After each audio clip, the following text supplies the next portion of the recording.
The day began like any other for Jacob Harrington. At 45 years old, Jacob was a man at the pinnacle of success, a high-powered executive at a Fortune 500 company based in Los Angeles. His life was one of precision and purpose, with every moment meticulously planned. Jacob thrived on schedules, deadlines, and the relentless grind of corporate life. He had built his empire from the ground up. Starting as a junior associate, he had clawed his way up the corporate ladder, mastering every skill, outsmarting every rival, and sacrificing nearly every part of his personal life in the process. For Jacob, winning wasn't just a habit, it was his identity. But success came at a cost. Beneath the polished exterior of his life was a man who had become disconnected from the world around him. His relationships were shallow, his emotions guarded, and his sense of self-worth tied entirely to his achievements. On this particular morning, Jacob arrived at Phoenix Sky Harbor Airport with his usual sense of purpose. His assistant had sent him a detailed itinerary the night before, ensuring every detail of his travel was accounted for. His flight to Los Angeles was booked in first class as always, and his driver ensured he arrived with time to spare. Everything was just as it should be, precisely how Jacob liked it. As he entered the airport, the buzz of travelers didn't faze him. He moved with the confidence of someone who believed the world revolved around him. While others waited in long lines at security, Jacob breezed through the priority lane, flashing his platinum status without a second thought. Once he boarded the plane, Jacob settled into his first-class seat with an air of superiority. He placed his Italian leather briefcase in the overhead compartment and adjusted his designer suit. As he looked around the cabin, he couldn't help but feel a sense of satisfaction.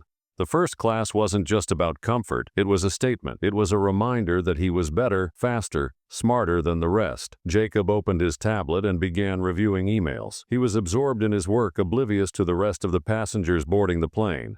That is until an older man caught his attention. The man was tall, though slightly stooped, and moved with a quiet deliberateness. He wore a simple tan jacket over a plaid shirt and carried a small, unremarkable bag. His shoes were scuffed, his hands rough, and his face weathered. Jacob frowned. The man didn't look like he belonged in first class.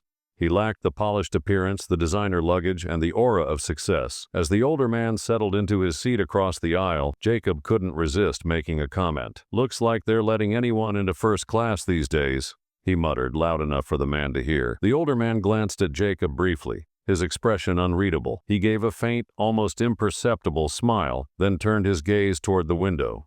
Jacob was annoyed. He thrived on recognition.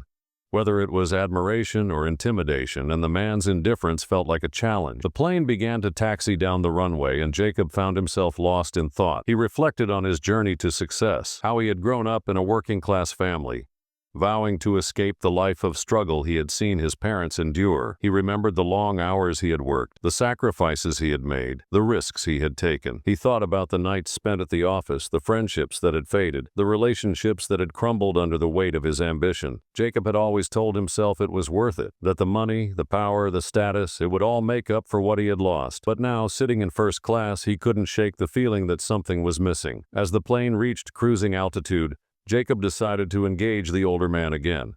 "So," he said, his tone dripping with condescension, "what's the occasion? Did you win the lottery or something?"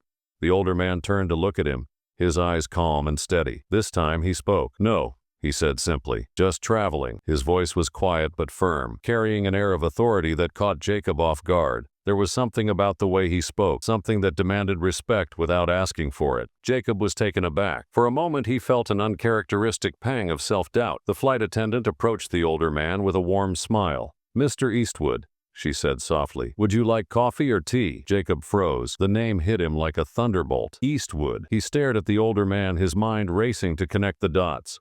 The rugged face, the calm demeanor, the piercing gaze, it all made sense now. This wasn't just any older passenger. This was Clint Eastwood, the legendary actor and director. Jacob's heart sank. He felt a wave of embarrassment and regret wash over him. How had he not recognized him? Worse, how had he treated him? Later in the flight, Clint Eastwood turned to Jacob and spoke again, his voice calm but firm. "You know," he said, "success isn't about how much money you make or what seat you're in. It's about how you treat people, especially those who can't do anything for you." Jacob was stunned. He had spent his entire life chasing success, but at that moment, Eastwood's words hit him like a punch to the gut. The rest of the flight was a blur for Jacob. He couldn't stop replaying Eastwood's words in his mind. For the first time in years, he felt a sense of shame, a recognition that his arrogance had blinded him to what truly mattered. By the time the plane landed, Jacob knew he had been changed. Clint Eastwood's quiet dignity and powerful words forced him to confront the man he had become. As he left the plane, Jacob made a silent vow to himself to be better, to treat people with kindness and respect, and to remember that true success wasn't about power or status. It was about character.